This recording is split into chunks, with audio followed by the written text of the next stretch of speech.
Hi అండి. అందరికీ నమస్కారం. Welcome to my channel. ఈ వీడియోలో ఏపీ ప్రభుత్వ ఉద్యోగులకు మరియు పెన్షనర్లకు సెప్టెంబర్ నెల జీతాలు, పెన్షన్లు జమ అయ్యే తాజా సమాచారం గురించి తెలుసుకుందాము. వీడియో అయితే ఎక్కడ గాని స్కిప్ చేయకుండా ఎండ్ వరకు చూసేయండి. అప్పుడే ఇన్ఫర్మేషన్ పూర్తిగా అర్థమవుతుంది. అలాగే వీడియో చూస్తున్న ప్రతి ఒక్కరు వీడియోకి లైక్ చేయండి ఫ్రెండ్స్. ఈ వీడియోని తోటి ఉద్యోగ, పెన్షనర్ మిత్రులతో షేర్ చేయండి.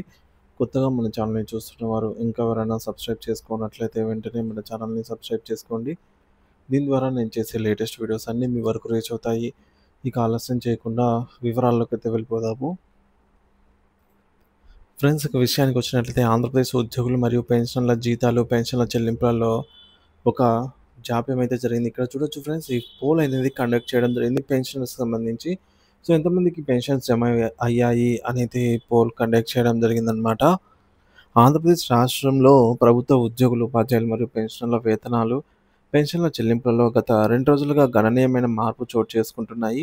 సాధారణంగా నెల మొదటి తేదీన వేతనాలు, పెన్షన్లు సకాలంలో జమ అవుతూ ఉండగా, ఈసారి కొంత జాప్యం ఏర్పడటంతో పాటు ఉద్యోగులు, పెన్షనర్లలో ఆందోళన నెలకొంది. మరి ఉద్యోగుల వేతనాల పరిస్థితి విషయానికొస్తే ఈ నెల మొదటి తేదీన ఉద్యోగుల వేతనాల బిల్లులలో కదలిక అయితే వేగంగా ఉంది. అనేక మంది ఉద్యోగులకు సంబంధించిన బిల్లులు reserve bank of India RBI యొక్క ఈక్యుబర్ సిస్టమ్‌లో విజయవంతంగా అంటే ఈక్యుబర్ స్టేజ్‌కైతే చేరుకున్నాయి. ఈక్యుబర్ అనేది ప్రభుత్వ లావాదేవీలను నిర్వహించడానికి ఆర్‌బీఐ రూపొందించిన ఒక అధునాతనమైన వేదిక. ఈ వ్యవస్థలోని బిల్లులు ఈక్యుబర్‌కు చేరిన తర్వాత వాటికి బ్యాచ్ నంబర్స్ కేటాయించబడతాయి. నిన్నటి రోజునే చాలామంది ఉద్యోగులకు వారి యొక్క బిల్ పేమెంట్‌కి సంబంధించినటువంటి బ్యాచ్ నంబర్స్ కేటాయించబడడమే కాకుండా, వారి వేతనాలు కూడా వారి ఖాతాలలో జమ అయ్యాయి. ఇది ఉద్యోగులకు ఆర్థికంగా చాలా ఉపశమనం కలిగించే అంశం. బ్యాచ్ నంబర్ కేటాయించిన తర్వాత 2-4 గంటల్లోపు వేతనాలు జమ కావాల్సిన ప్రక్రియ సజావుగా సాగేది. కానీ ఈసారి బ్యాచ్ నంబర్స్ దగ్గర ఆగిపోయిందనమాట. ఇక్కడ మనము పోల్‌లో చూడొచ్చు. ఎంతమందికి జమ అయ్యాయంటే చాలా తక్కువ మందికే జమ అయ్యాయి. ఎంతమందికి ఇంకా బ్యాచ్ నంబర్స్ అలాట్ అయ్యాయంటే అత్యధిక సంఖ్యలో పెన్షనర్స్‌కి బ్యాచ్ నంబర్స్ అలాట్ అయ్యి అలాగే ఉన్నాయన్నమాట. ఇవి మనకి సకాలంలో జమ కావడం లేదు. ఈ కుబేర్‌లో ఉన్నాయన్నమాట. అలాగే వెయిటింగ్ ఫర్ ఫండ్ క్లియరెన్స్ స్టేజ్‌లో కూడా చాలామంది బిల్లులు ఉన్నాయి. సో పెన్షన్‌ల పరిస్థితయితే ఈ విధంగా ఉంది. పెన్షన్‌లకు సంబంధించిన బిల్లుల విషయంలో కూడా పరిస్థితి భిన్నంగానే ఉంది. నిన్నటి నుంచి ఈరోజు సాయంత్రం వరకు కూడా బిల్లులలో ఎటువంటి కదలిక లేకుండా నిలిచిపోయాయన్నమాట. పెన్షన్ బిల్లులు ఎక్కడ ఉండేటివి అంటే బ్యాచ్ నంబర్ అలాట్ అయ్యి కూడా అలాగే ఉండిపోయాయి. ఇక పెన్షనర్ల బిల్లులకు బ్యాచ్ నంబర్‌లు కేటాయించబడ్డాయి. ఇది బిల్లు ప్రాసెసింగ్ దశలోనే ఉందని సూచిస్తోంది. కానీ వాటిలో డబ్బు జమ అయ్యే దిశగా ఎటువంటి పురోగతి కనిపించడం లేదు.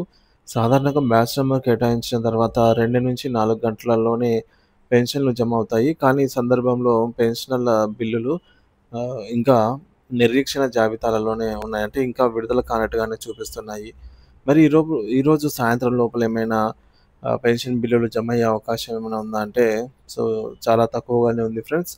ఈ మేరకు నిపుణులు అంచనా వేస్తూ ఉన్నారు. అయితే అర్ధరాత్రి సమయం నుంచి పెన్షన్‌లు జమ అయ్యే అవకాశం ఉందని పెన్షనర్లు ఎవరు కూడా ఆందోళన చెందవద్దు అనైతే సమాచారం అన్నమాట.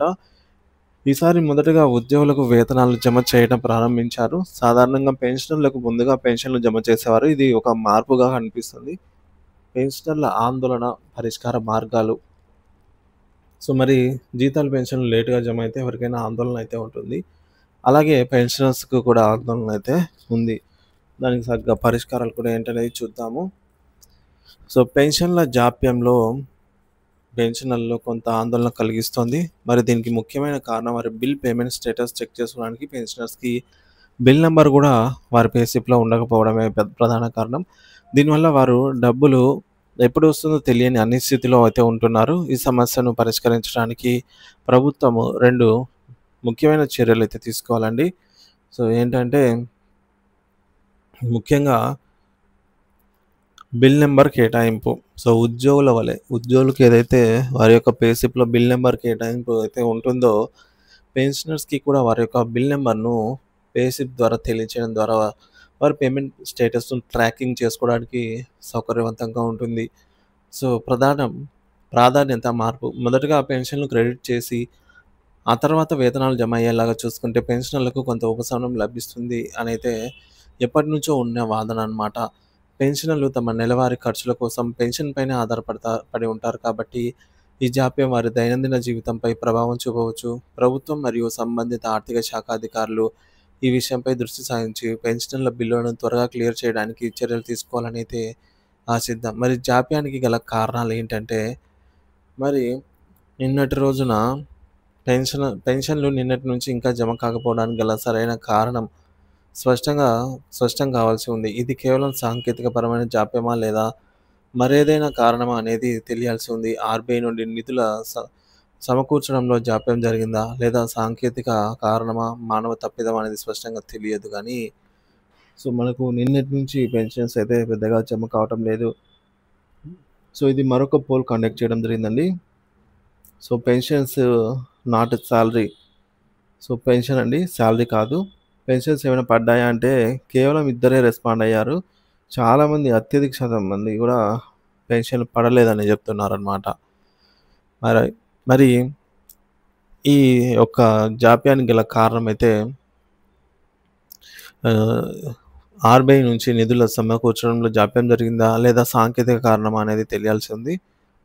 మొత్తానికి ఉద్యోగుల యొక్క వేతనాలు సకాలంలో జమ కావడం సానుకూల పరిణామమే కాక, పెన్షనర్ల బిల్లుల జాప్యం కొంత ఆందోళన కలిగిస్తుంది. పెన్షనర్లు ఆందోళన పడకుండా ఈరోజు రాత్రి నుంచి పెన్షన్లు భారీ స్థాయిలో జమ అయ్యే అవకాశం ఉందని తాజా సమాచారం. బిల్లులలో కదలికను బట్టి ఎప్పటికప్పుడు తాజా సమాచారాన్ని మన ఛానల్ ద్వారా అందిస్తూనే ఉంటాను. సో, ఇంకా ఎవరైనా మన ఛానల్‌ని సబ్స్క్రైబ్ చేసుకోకపోతే వెంటనే మన ఛానల్‌ని సబ్స్క్రైబ్ చేసుకొని అప్డేట్స్ అయితే ఫాలో అవుతుండండి. Thank you for watching this video.